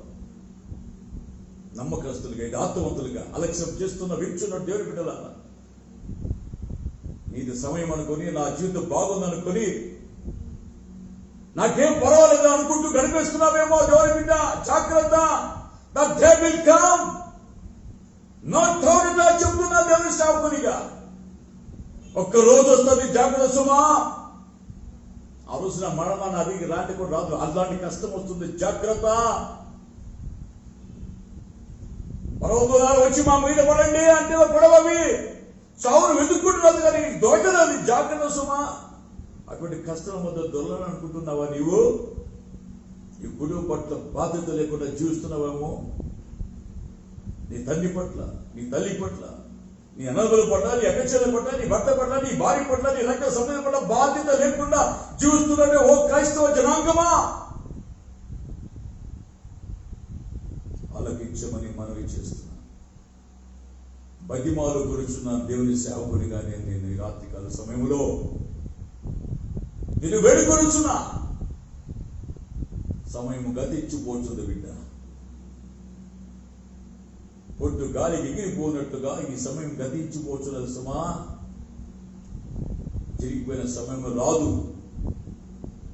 జాగ్రత్తగా ఆలకించమని మనవి చేస్తున్నాను. నేను ఈ రాత్రికాల సమయం ఈ సంగతి నాకు తెలియదు నువ్వు అనుకుని ఎడలా నిన్ను కనిపెట్టి చూస్తున్న దేవుడు ఉన్నాడు, ఆకాశం ముందు ఉన్నాడు. ఆయన కనిపెట్టి చూస్తున్న విషయాన్ని గుర్తు చేస్తున్నాను నేను నీకు. తప్పించుకోవడానికి ఎవరికి వీలు లేదు ప్రియులారా. జాగ్రత్తగా గమనించండి. తన విశ్వాసాన్ని ఎలా మాట్లాడుతుందో ఎవడో చూసారా? విశ్వాసం అడుగుతుంది, ఈ దేశంకి వచ్చు అని నాకు తెలుసయ్యా, కాబట్టి దయచేసి నాకు ఒక నిజమైన అనుభవాలను నాకు ఇస్తారా? బాగా గమనించండి. పౌలు భక్తుడు సంఘానికి ఒక లేఖ రాస్తూ మాట్లాడుతున్నాడు. గుండెలు బ్రద్దలైపోయి మాట్లాడండి. ఆయనకి ఎంత మంట ఉందో తెలుసా? ఆయన జీవితంలో ఎంత వేదన ఉందో తెలుసా ప్రియమైన వాళ్ళగా? ఆ మాటను వాక్యం ద్వారా మనం చూసుకున్నాం. రోమపత్రికలో గమనించండి, 9వ అధ్యాయములో ఒక మాట రాయబడింది. 9వ అధ్యాయం 1 నుంచి 3 వచనాలు చూసినట్లయితే దయచేసి బైబిల్ తెరిచి చూసుకోండి. రోమపత్రిక 9వ అధ్యాయం 1 నుంచి 3 వచనాలు చదువుకుందాం. నాకు బహు దుఃఖమును నా హృదయములో, నాకు బహు దుఃఖమును నా హృదయములో మానని వేదన ఉంది. ఏంటంటే ఆ వేదన ఆయనకు, ఆయనకి కొదువు ఉందండి. ఆయనకు మహాభక్తుడు, యూదామత ప్రవేశుడు, గమాలీయుల పాలించిన విద్యను అభ్యసించిన వాడు, రోమా సామ్రాజ్య పౌరుష హక్కును కలిగి ఉన్నవాడు, యూదామత ప్రవేశుడు, హెబ్రీ మతనిసి కలిగిన వాడు, బెన్యామీను గోత్రానికి పుట్టిన వాడు, గ్రీకు సాహిత్యాన్ని అవలీలగా నేర్చుకొని మంచి పాండిత్యాన్ని సంపాదించుకున్నవాడు ఆయన. ఆయనకేం కొద్దువ ఈ భూమి మీద లేదు. ఆయన ప్రభు చేత పట్టుబడిన తర్వాత ఆయన ఇస్తున్న సాక్ష్యం ఏంటో తెలుసా? ఆయన మాట్లాడుతున్న మాటల్లో ఎంత వేదన ఉంది, ఎంత తపన ఉంది, ఎంత మంట ఉంది. నశించిపోతున్న ఆత్మ కూడా తనకున్న భారం ఏంటో తెలుసా నీకు? రక్షింపబడిన నీవు చక్కగా ఉన్నావు, ఒకసారి పరిశీలన చేసుకో. సరైన రీతిలో నీవు ఉన్నావా? యథార్థంగా దేవుని వెతుకుతున్నావా? వాక్యం చదువుతున్నావా? ప్రార్థన చేస్తున్నావా? సక్రమంగా దేవుని ఆలయానికి వస్తున్నావా? ఆరాధిస్తున్నావా? ప్రభుని ఘనపరుచున్నావా? నీ వ్యక్తిగత జీవితాన్ని ప్రభుతో కట్టుకొని జీవిస్తున్నావా? నీవు మంట లేకుండా జీవించొద్దు. అభయమైనటువంటి దేవుని బిడ్డలా దయచేసి మనం చేస్తున్నా, జాగ్రత్త వినమని నేను వేడుకొచ్చున్నా. నేను ఇక్కడ వాక్యం చెబుతుంది. ఆ మొదటి వచ్చంలో 9వ అధ్యాయం చూసినట్లయితే పౌలు యొక్క ఆవేదన కనబడుతుంది మనకు అక్కడ. నాకు బహు దుఃఖమును, నా హృదయములో మానని వేదన. మనం ఏంటంటే నాకు చాలా దుఃఖం ఉందండి, నాకు మానని గాయం ఏంటంటే ఏంటంటే ఎవరో చేసిందంట. ఆ మానని గాయం నా గుండెకు గాయమైందంట. ఇంకేం కాలా? గుండె గాయమైందా? అయితే పో హాస్పిటల్కి. గాయాన్ని బాగు చేసే డాక్టర్లు మందులు ఇస్తారు, సూదులు వేస్తారు. అది కాదండి ఈ లోకం మాయ. ఈ లోకం అంటే కాదు ఇక్కడ ఉండాల్సింది. ఆత్మ పడ్డ మంట, ఆత్మ పడ్డ గాయం ఆయనకు, హృదయం గాయం, దుఃఖం దింపబడిపోయింది ఆయనకి. మానని వేదన నాకు ఉన్నది. నువ్వు నమ్మవని ఓ వించున్న క్రైస్తవుడా, క్రైస్తవుడా ఆనాటి సమాజం కూడా విందని నమ్మదని ఇదేదో ఊరికి చెప్తున్నా కావాలనుకున్నారు. కాబట్టి క్రీస్తునందు సత్యమే చెబుతున్నానయ్యా. అబద్ధం ఆడుటలేదు. చూసేదా? అబద్ధం ఆడాడు ఆయన. దేవుని బిడ్డలు అబద్ధం ఆడటానికి వీల్లేదు.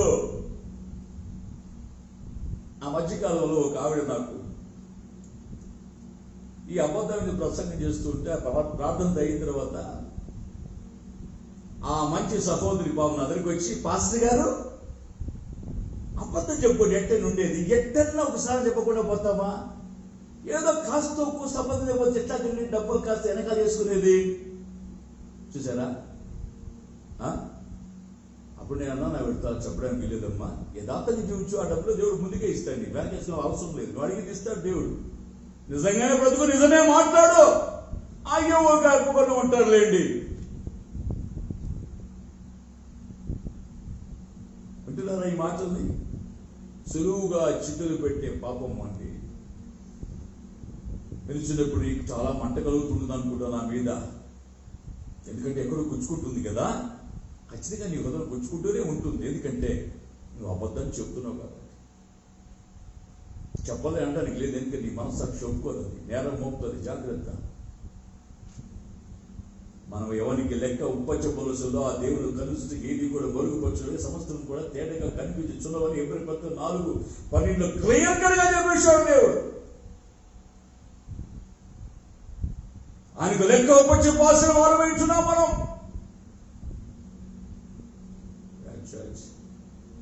They are people of God. Listen. వినండి జాగ్రత్తగా దేవుని బిడ్డలారా.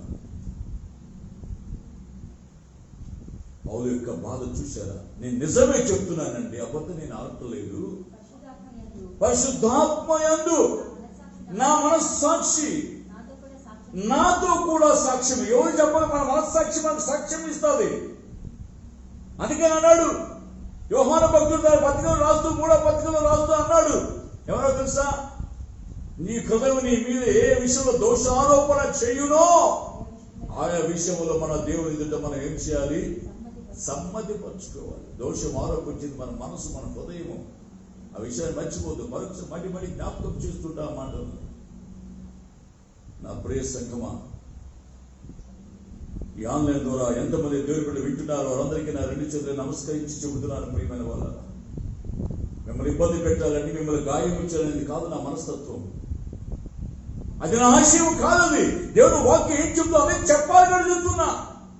నువ్వు వినాలి, నేను బోధించాలి, నేను నేర్చుకోవాలి, ఆ వాక్యం నిలబడి జీవించాలి. వింటున్నారా?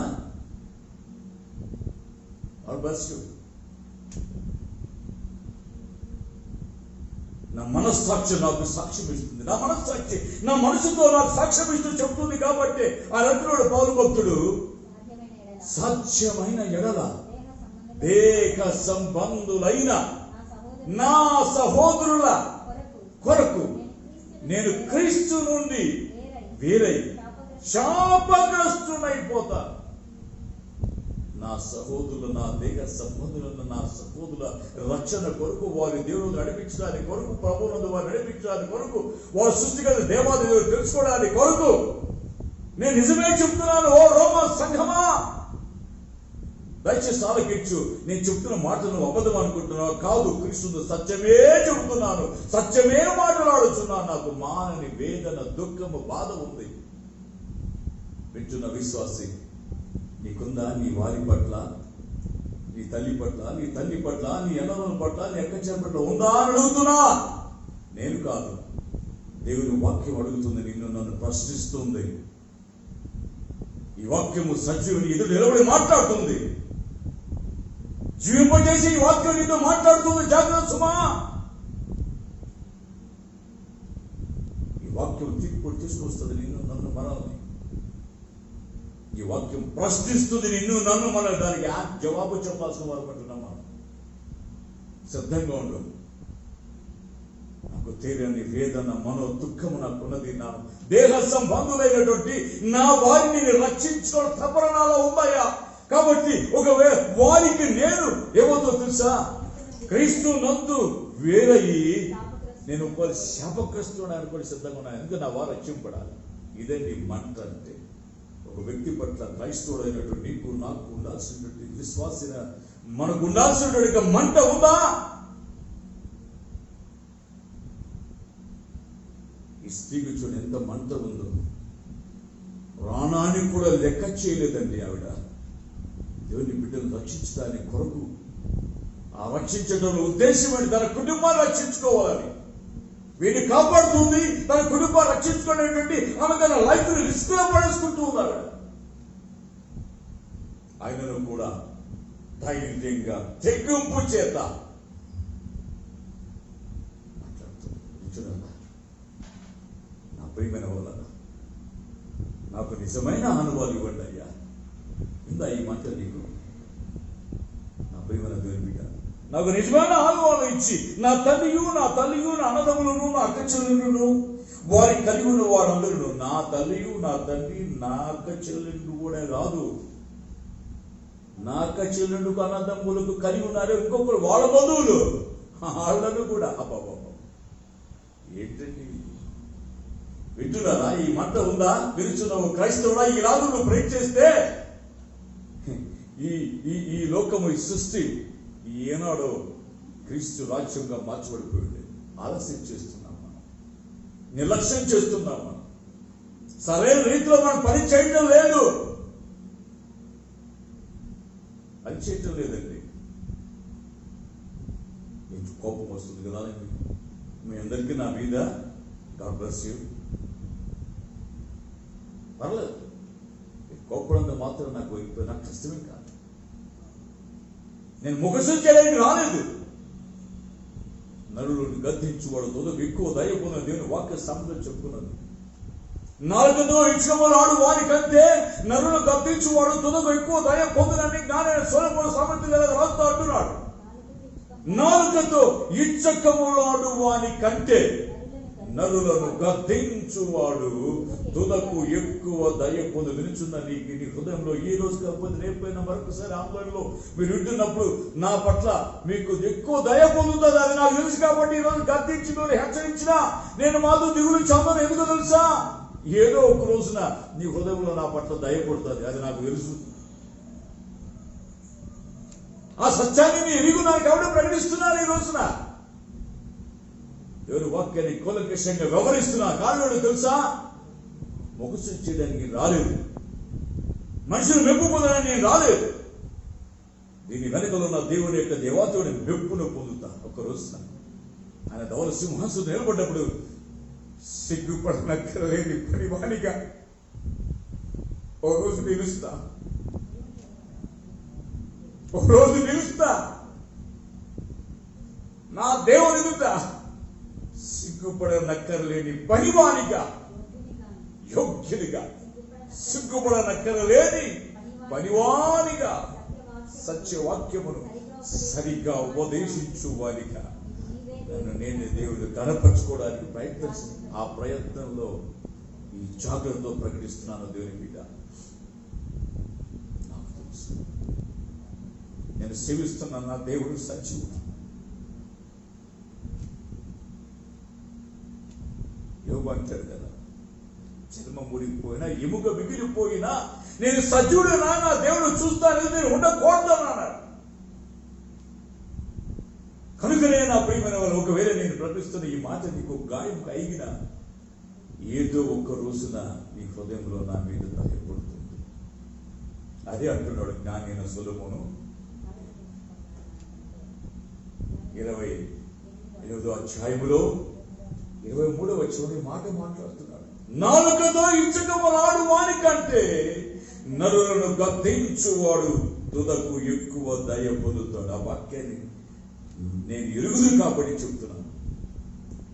ఒక చేస్తే ఇప్పుడు నీ సంతోషం ఉండొచ్చు, కానీ దేవునికి లెక్క చెప్పాల్సిన దినం కూడా వస్తుంది.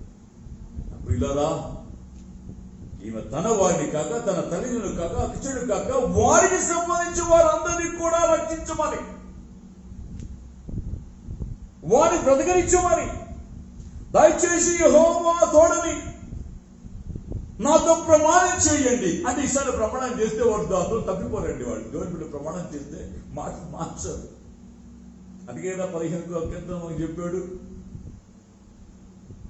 దేవాని గుడారం అతిథిగా ఉండదగిన వాడు ఎవరు చెప్తూ అసలు మాట ఇచ్చితే మాట తప్పుడు, ప్రమాణం చేస్తే మాట తప్పుడు.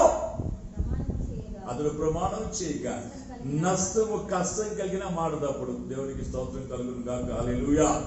నువ్వు ఎన్నిసార్లు ప్రమాణం చేసావు కదా, ఎన్నిసార్లు మాట ఇచ్చావు, ఎన్నిసార్లు తప్పిపోయావు కదా, సరి చేసుకో. కాబట్టి దేవుడి విషయాలు వారు మాట తప్పరు. కాబట్టి యెహోవాతో నాకు ప్రమాణం చేసి నాకు నిజమైన ఆత్మలు ఇవ్వండి అయ్యా అని అడుక్కుంటుంది ఆవిడ. ఇదంతా ఎలా చేస్తుంది? విశ్వాసంతో అడుగుతుంది ఆవిడ. అప్పుడు వాళ్ళు అంటున్నారు 14వ వచనంలో, యెహోవా ఈ దేశంలో మాకిచ్చే నిజంగా నేను ఉపకారం చేస్తామంటున్నారు వాడు. కాబట్టి వారు ఏం చేస్తున్నారంటే 15వ వచనంలో చూసినట్లయితే, ఆ మనుషులు ఆమె అన్నారు, ఇదిగో మేము ఈ దేశంలో వచ్చేవారు కనుక నీవు మా చేత చేయించిన ఈ ప్రమాణ విషయమే మేము నిర్దోషమగునట్లు. ఊరికే నేను చెప్పలేదు, వాళ్ళు ప్రమాణాలు చేశారు, కానీ అక్కడొక ఏం పెట్టారంటే ఒక రూల్ పెట్టారు. ఏంటో రూల్ అంటే, నీవు మమ్మల్ని దించిన ఈ కిటికీకి ఈ ఎర్రని దారము కట్టి నీ తల్లిని, నీ తల్లిని, నీ అన్నదమ్ములను, నీ తల్లి ఇంటి వారందరినీ నీ ఇంట చేర్చుకో. ప్రమాణం అయితే చేశారు, కానీ వాళ్ళకు రూల్ పెట్టారు, ఆజ్ఞ ఇచ్చారు. ఇదిగో మేము వస్తాం, ఖచ్చితంగా మేము వస్తాం, ఈ దేశం మా దేవుడు మాకు ఇస్తాడు, నో డౌట్, మేము వచ్చేవారం కాబట్టి ఇదిగో నువ్వు మమ్మల్ని ఇచ్చే ఈ కిటికీకి ఏం చేస్తావంటే మేము ఒక దారం ఇస్తున్నాం, ఈ దారాన్ని కట్టుకో, ఈ దారాన్ని తీసుకెళ్ళి నీ ఇంటి కిటికీకి కట్టు.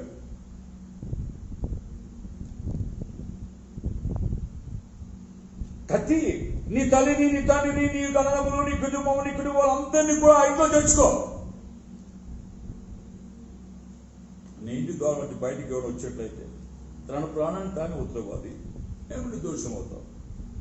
నీ వద్ద ఇంటి వారికి కానీ ఏ పనులు కలిగిన దానికి మేము ఉత్తరవాదులు అని చెప్పి ఆమె ప్రమాణం చేయించుకొని ఆ దారం ఇచ్చేసి వెళ్ళిపోయారు.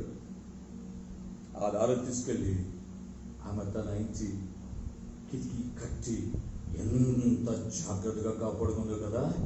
మీరు చూడే మాటల్ని నానే వచ్చింది. ఒక రోజు ఆ రోజు వచ్చింది,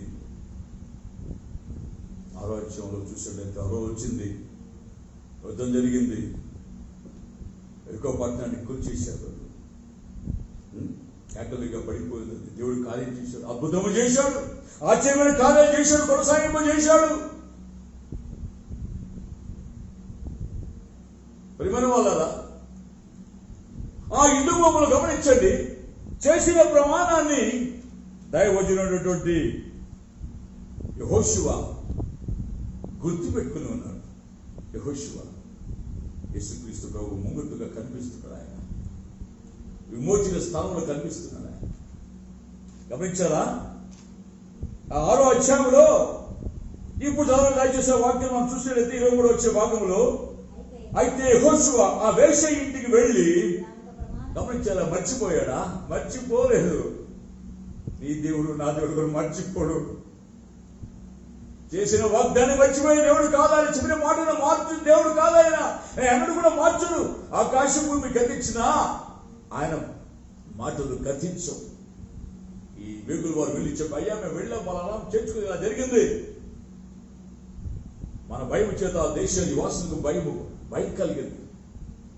ఆ దేశం స్వాధీనించుకుంటూ వెళ్ళి చెప్పిన తర్వాత ఆ మాటను యెహోషువ జ్ఞాపకం ఉంచుకొని ఎరికో పట్టణం యుద్ధంలో గెలిచిన తర్వాత, వాడిని స్వాధించిన తర్వాత ఏం చెప్పి వెళ్ళండి, మీరు ఆ వేశ్య ఇంటికి వెళ్ళి మీరు ఆమెతో ప్రమాణము చేసినట్లు. హల్లెలూయా. ప్రమాణాన్ని నెరవేరుస్తున్నాడు ఇక్కడ యెహోషువ. పరలోకం తండ్రి అయిన దేవాది దేవుడు కూడా ఆయన ప్రమాణం చేసిన మాట నెరవేర్చు దేవుడు. ఆయన ఆకాశం భూమి గతించిన మాటలు గతించిన సెలవిచ్చిన ఆ మా గోడుల దేవుడు. ఆయన నీతో నాతో ఏ ప్రమాణం చేసి ఏది సెలవిచ్చాడో దాన్ని నెరవేర్చే సృష్టికర్తల దేవుడు, మాట తప్పని దేవుడు. అర్థమవుతుందా? ఇప్పుడు చాలా మంది వస్తారు, మాటలు వాళ్ళు చెప్తారన్నమాట, తప్పిపోతారు అందులో నుంచి. కానీ మాత్రం అలాంటి వాడు కాదు. ఆమెతో ప్రమాణం చేసేట్లు ఆమె కలిగిన వారందరినీ అక్కడ నుండి తోడుకున్నానని దేశాన్ని వేగుతున్న ఆ ఇద్దరు మనుషులతో చెప్పక, ఎవరితో చెప్పారు? ఆ ఇద్దరిని అంత పెద్ద గుంపులో వాడి వ్యక్తిని ప్రత్యేకం పిలిచి, వెళ్ళి మీరు ప్రమాణం చేశారు కదా, తీసుకురండి ఆవిడని, ఆమె కుటుంబాన్ని తీసుకుని కదా. వేగులు పడిన మనుషులు పోయి రాహాబును, ఆమె తల్లిని, ఆమె సహోదరులు, ఆమె కలిగిన వారందరినీ వెలుగులో తోడుకుని వచ్చేవి. ఆమె కలిగిన వారందరినీ ఆమె ఒక్కతే చేసింది.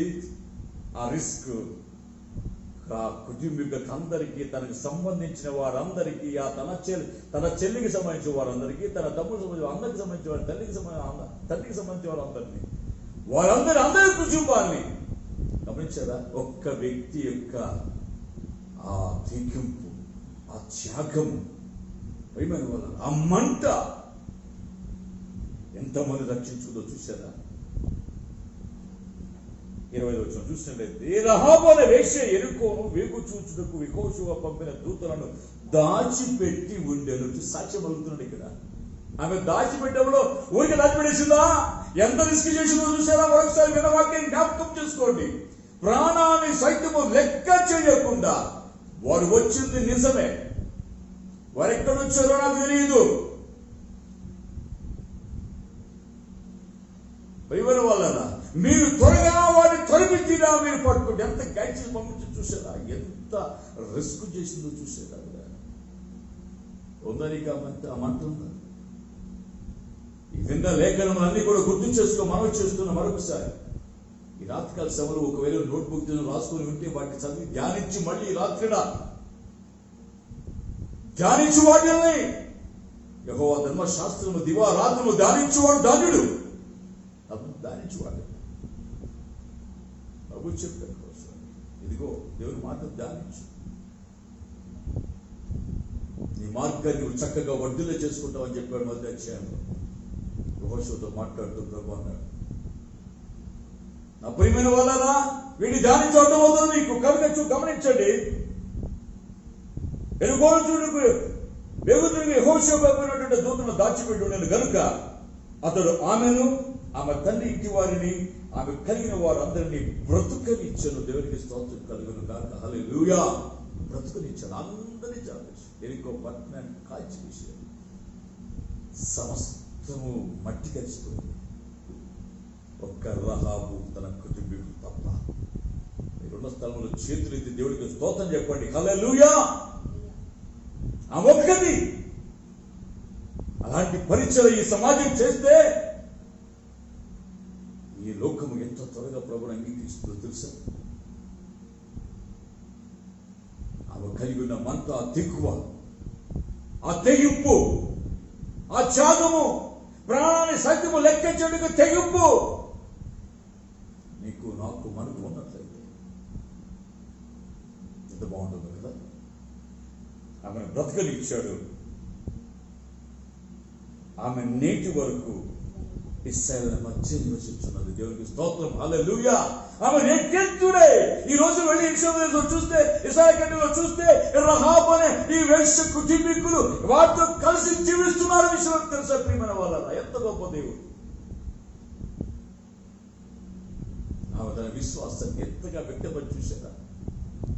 అందుకని ఆవిడ గురించి రాస్తూ, ప్రియమైన వాళ్ళు, ఆవిడ గురించి రాస్తూ విశ్వాస పడిలో చేస్తూ ఎబ్రీ పత్రిక 11వ అధ్యాయంలో చూసే 30 వచ్చే భాగంలో సజీవుల సాక్ష్యం చెబుతూ చదువు దయచేసి.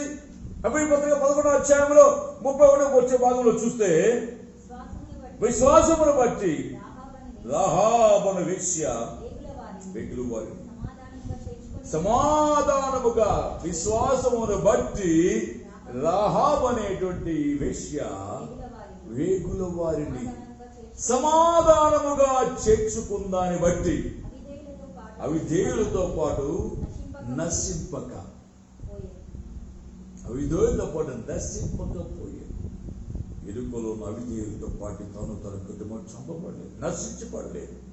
ఎందుకో తెలుసా? విశ్వాసము చేత తనకున్నటువంటి ఆ సృష్టికత మన దేవుని పట్ల తనకున్న విశ్వాసాన్ని ఎలా వ్యక్తం వచ్చిందంటే, నాకు విశ్వాసం చెప్పడం కాదు, క్రియలు లేని విశ్వాసం వృద్ధము.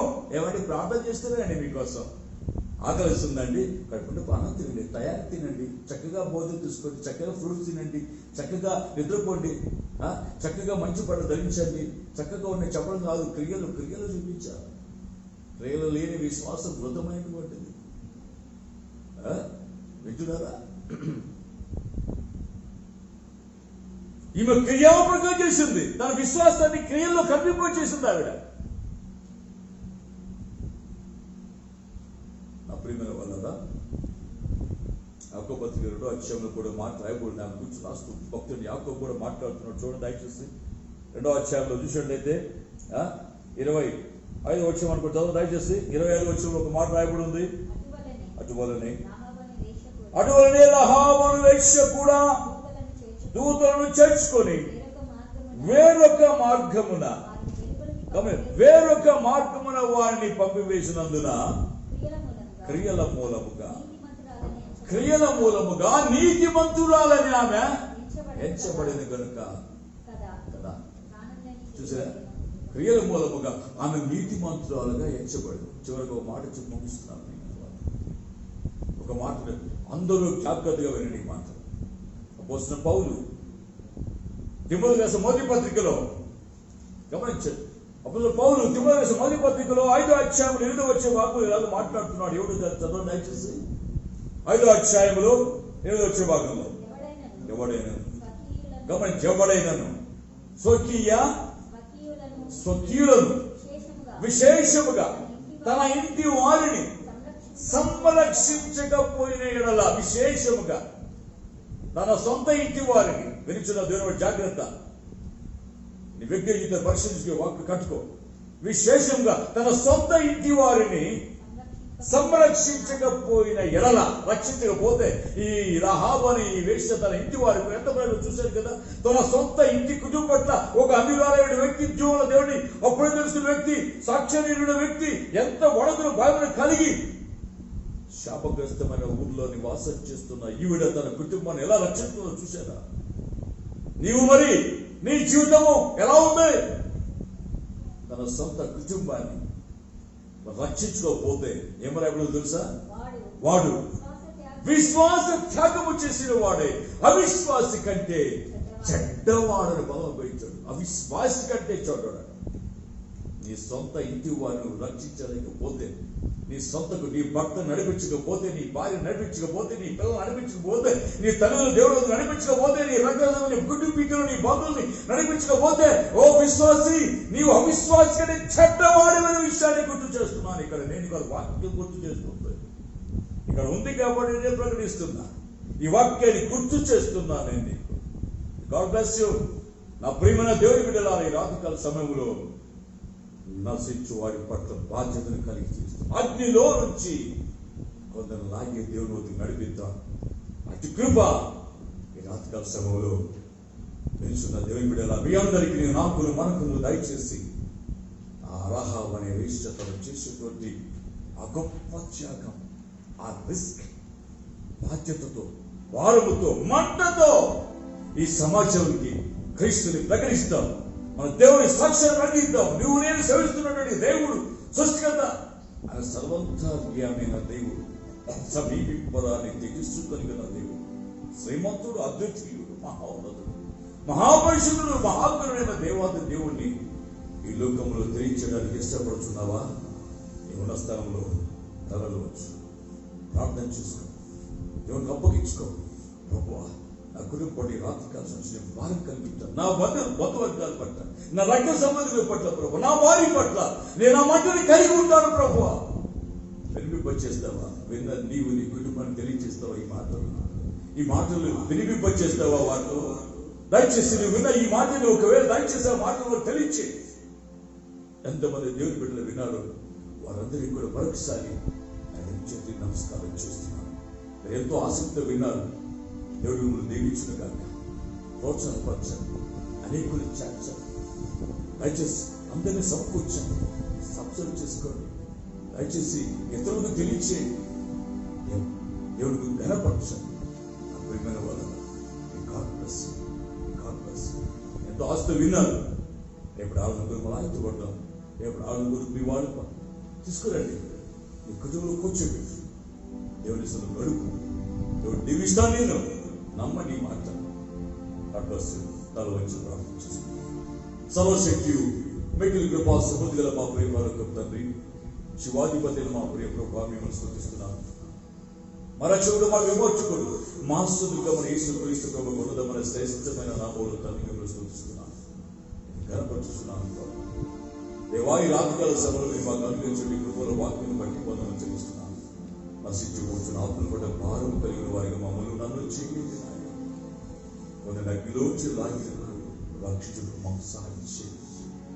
దేవా, ఒకవేళ మేము ఆ సంగతి తెలియదని అడిగేదా మా తండ్రి, మమ్మల్ని కనిపెట్టు దేవుడు, నువ్వు మమ్మల్ని ఎరుగున్నావు కదా, కనికరపడమని వేడుకొచ్చిన గొప్ప మంటను దాయించింది. రాహాబు యొక్క స్నేహ సాక్ష్యాన్ని మాకు తెలియచేసి దేవా మమ్మల్ని బలపరిచిన ఆయన దేవా, తన కురుడిగా బాధ్యతలు మాకు కూడా గుర్తు చేసి మా ప్రతి మంటని అది బాధ్యతలు మా ప్రభు ఆ రిస్క్ తో కూడుకున్నటువంటి ఆ పరీక్షను మాకు అప్పగించడం బోధన చేస్తున్నాను. ఆమె చేసే కార్యాన్ని బట్టి కదా మా ప్రభు నేటి వరకు ఆ స్త్రీ తన కుటుంబీకులు సెలవుని వాసన చూస్తున్నాడు. అన్నీ నీ స్తోత్రంలో నాయన వీళ్ళందరినీ కూడా దీవించమని వేడుకొచ్చున్నాం. వారి హృదయ వాంఛలు తీర్చున్నాయన. వారికి ఏ కష్టం తొందరలో ఉన్న వాటిని దయచేసి జ్ఞాపకం చేసి సమస్యలను తప్పించి కాపాడమని ప్రార్థిస్తున్నాను. దేవా, ఈ రాత్రి సమయంలో తండ్రి మాకు తోడి నడిపించుకునే రూపంలో ఆయుధపరచండి నాయన. యావన్నలు సమిస్తున్నారు, ఎంతో బిడ్డలు వింటున్నారు. వారి ఇతరులకు తెలియచే వారి ఆ మంటను కొట్టించండి నాయన. ఈ వాక్ విన్న తర్వాత వాళ్ళ మంట కలిగి మా ప్రభు, వాళ్ళు రగల్చిని మా ప్రభు, మండుచున్నటువంటి దీపం వరే వారు ఉండడానికి సహాయం చేయమంటారు. మీ దాసులను జ్ఞాపకం చేసుకున్నాను. మీ సన్నిధిలో వేసి మీరు పంపించిన వాక్యం కొనిస్తూ మీరు ఆజ్ఞాపించిన మీరు చేసి ఉన్నారు. నేను నిష్ప్ర యోజకుడైన దాసులను ప్రభు నీకే మహిమ చెల్లిస్తున్నాను. మీ నమ్మకంతో మమ్మల్ని వాడుకోవడం పరిచయం దీవించకుండా చెల్లిస్తూ దేవా, ఏ అంతరాయం కలగకుండా సమస్త దృష్టి అంగీకారంగా మీరు జరిగించని ప్రేరణ బట్టి వందనాలు చెల్లిస్తూ ఇందులో పాల్గొని పనిచేసిన ప్రతి బిడ్డను కూడా దీవించి కాపాడు వేడికై స్థిరపరచు. తిరిగి మీకు పూర్వం కలుసుకొని మేము ఆలోచించే భాగ్యం ఒక దాయించాము. యేసు క్రీస్తు నామమున ప్రార్థించి స్తుతించి గణపరిచి మహిమపరిచి వేడుకొచ్చున్నాము తండ్రి. ఆమేన్. మహాగణుడంతైన జీవ దేవుని యొక్క ప్రేమయు ప్రభువైన యేసు క్రీస్తుతో కృపయు పరిశుద్ధాత్మ కార్యముల సహవాసం ఇప్పుడు ఎల్లప్పుడూ గొప్ప సకల పరిశుద్ధులను మానుకునే ప్రేమించుకునేందరికీ సదాకాలము తోడే నడిపించును కాక. ఆమేన్. అందరికీ వందనాలండి. మీ అందరికీ ప్రభువైన యేసు నామమున మరొకసారి శుభం తెలుపుతూ నమస్కరిస్తున్నాను. రేపటి ఆరు కొరకు ఆయన పడదాం, ప్రార్థన కొరకు కలుసుకుందాం, ప్రభు సన్నిధిని ఆనందిస్తాం. God bless you. God bless you. Next